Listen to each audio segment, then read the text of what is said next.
Alright everybody, welcome back to another video on the channel, and today we are unfortunately not doing a beach ball video. We're doing build this August. Now it is 2 days early, but I really wanted to do this, while I got the, because with this month price points were a huge deal, with actually staying in the budget, because I made these 2 weeks ago, and they were completely off. So yeah, I just wanted to do this today while they were intact. So today we have a $500 system, which was my favorite, and then we also have a $300 and a $900 system. I really enjoyed this month, so let's just get into our $300 system. Now our CPU, all these builds are AMD because we're kind of going for more bang for the buck options here, so AMD was the smart choice here. So for CPU, we have the Athlon 200GE. Now this is equipped with 2 cores. It's clocked at 3.2 gigahertz, and it comes with a cooler, and it is equipped with Radeon Vega 3 graphics. Now this is unfortunately on 14 nanometer, unfortunately, so that's, nothing special, but it's fine.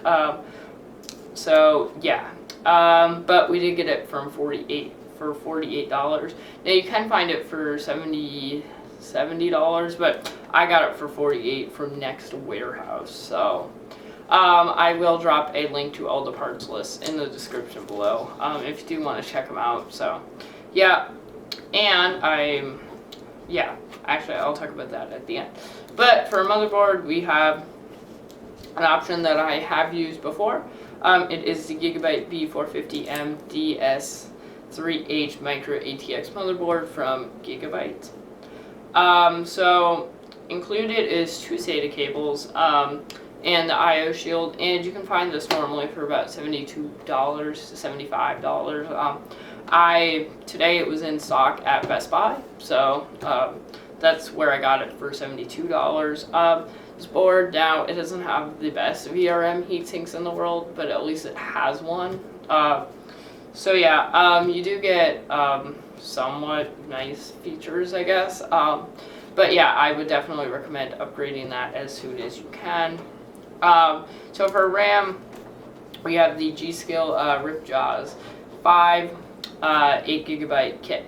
Now this is clocked at 3200 megahertz, which is a little low for Ryzen, but couldn't really fit 3600 speed in here, so that was unfortunate. But we do have a CAS latency of 16, and it is a 2x4 gig kit. DDR4 of course, and I found this for $40 on Newegg, so great price there. Now for storage,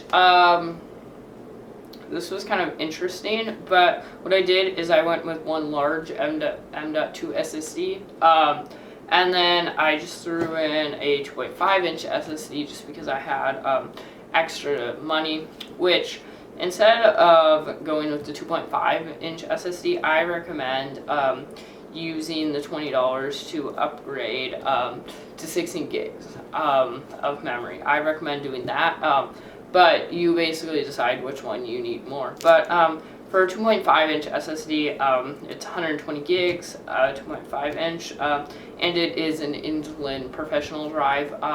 Had decent enough reviews, so yeah, if you want to spend a little bit more, definitely go for it. If you want to spend more and go with the Kingston A400, A400, which I'm always recommending, go for it. But I only recommend the only thing I recommend putting on this drive is your operating system, because since neither of these drives have a DRAM cache, they'll be a little bit slower with write speed, so that's all. For our M.2 SSD, we have the TMS330. This is a 512 gigabyte drive, M.2. 2280, so that's pretty standard if you don't know much about it. And I got this for $53 on Amazon, and the other one was $20 on Amazon. So yeah, it's not blazing fast NVMe storage, but it'll work. So yeah, for a case, we have the DIY PC Solo T2BK Black. And this is an older case because it has 5¼ inch bays, one, and they advertise USB 3, which is pretty much standard feature on newer cases. But it also has 2 USB 3 ports, 2 USB 2 ports, and 2 audio ports, basically, for your mic and headphone jack, which is a nice feature to have. A separate mic and a separate headphone jack is a nice feature always to have. Now you do have 2 fans included in the case.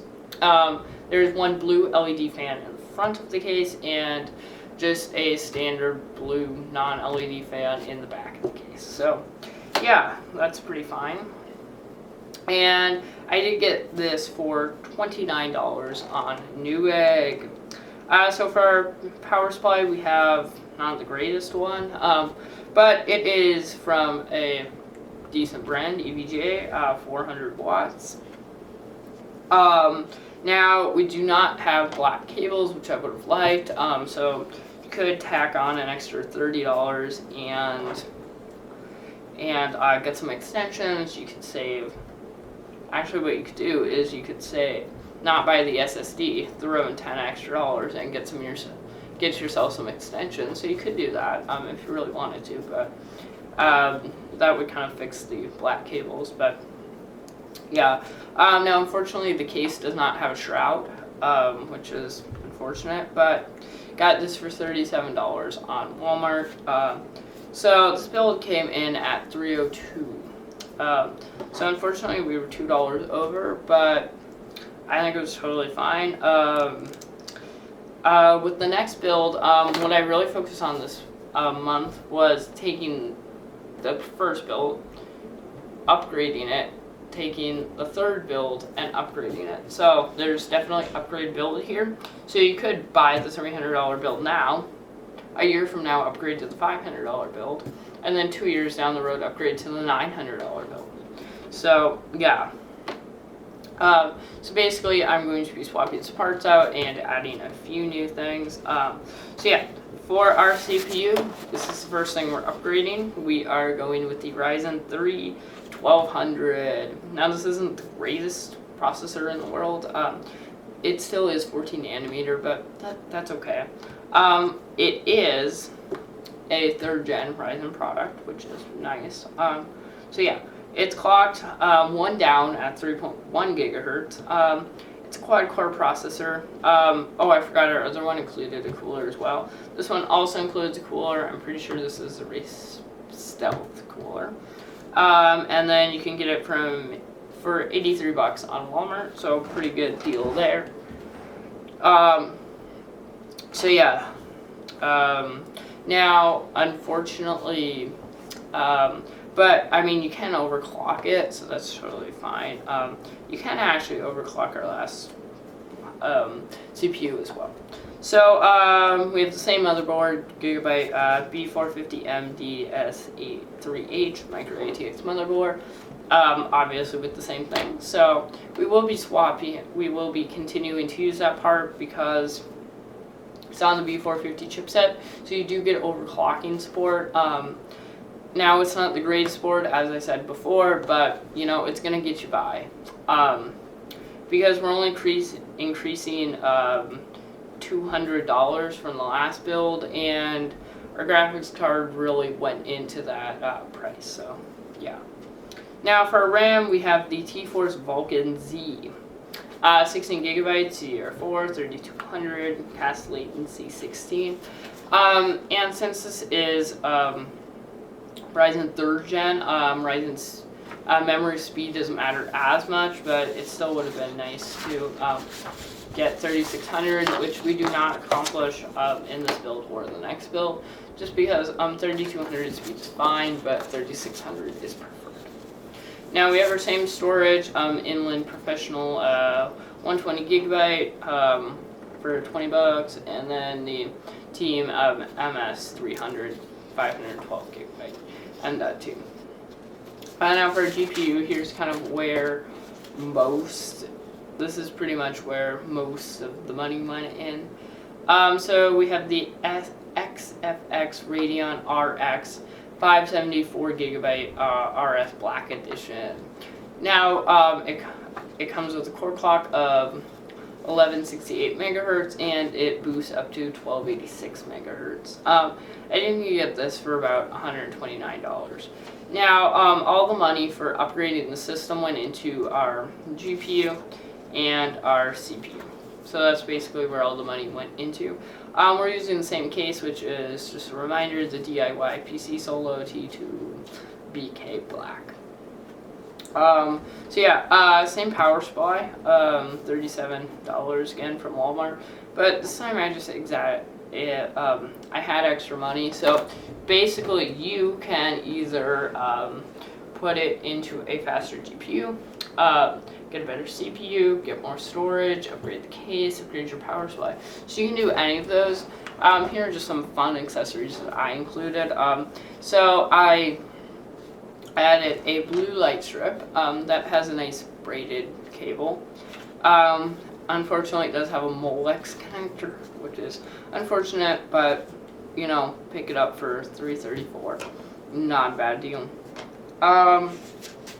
Now I just felt like including a fan hub. Honestly, it's a 1 to 5 fan hub. Now on the eBay auction, it says it's a braided cable, but it's really not. It's just a standard black cable. But you can get this for $435.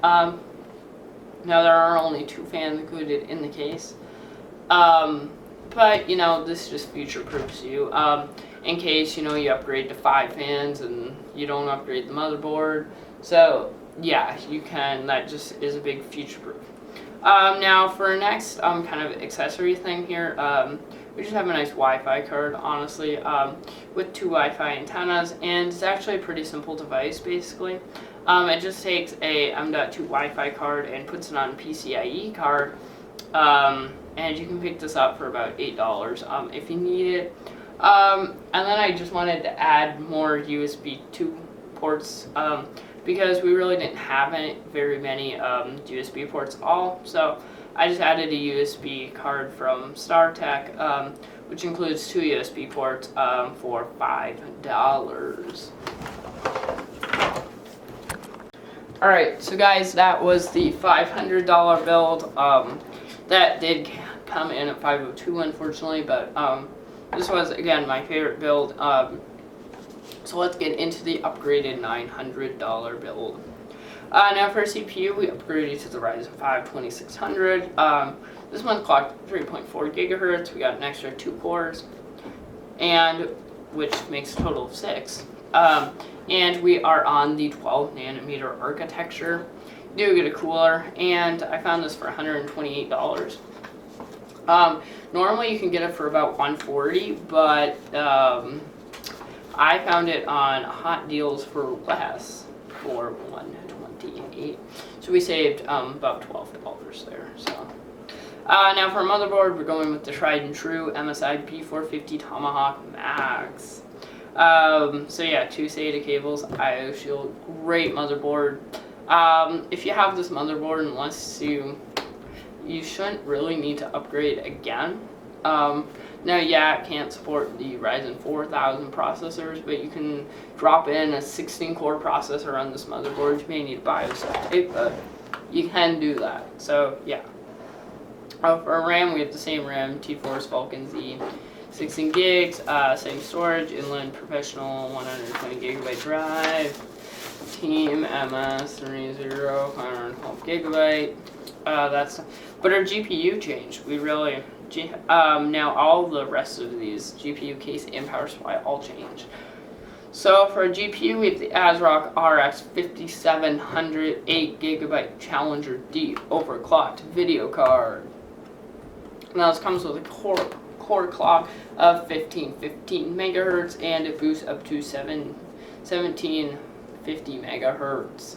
And on Newegg it is $360 without a sale, but it is $330 on sale. So unfortunately this is out of stock. I couldn't find a different one that was in stock, unfortunately. So you may just have to wait a little bit on this card. But if you, I put in $360 for the card to bring us to $901. But if you manage to get it on sale for $330, then I recommend upgrading to the H510i. So our case is the H510. So the extra, which is $65. So yeah, you'd go a little bit over if you upgraded to the H510i, but it's totally fine. So I got it for $65. And there are two included fans, one on the back and one on the top. So I recommend moving the one on the top, or the one on the back, just preference, to the front of the case. So you have one intake bringing in air, and then one fan exhausting air out the back of the case. So that's just what I recommend. And you can get it in different colors like black, black and white, red and black. So yeah, NZXT offers quite a bit of different colors there. And for our power supply, we have the Corsair CV650 watt 80 plus bronze certified power supply. Now, it basically takes the same cables that we had with our EVGA power supply, but puts, you know, a little nice braided, sleeved kind of braided thing around it so you can still see them, but they look better. Because like it's not like sleeving, it's just kind of like a big braided thing around it. And you get this for $70 at Best Buy. Our accessories are the same. You know, our DIY light strip, fan hub, Wi-Fi, and USB 2. I don't think I ever told you how much our USB 2 adapter was, but it was $493. Now this build came in at $901.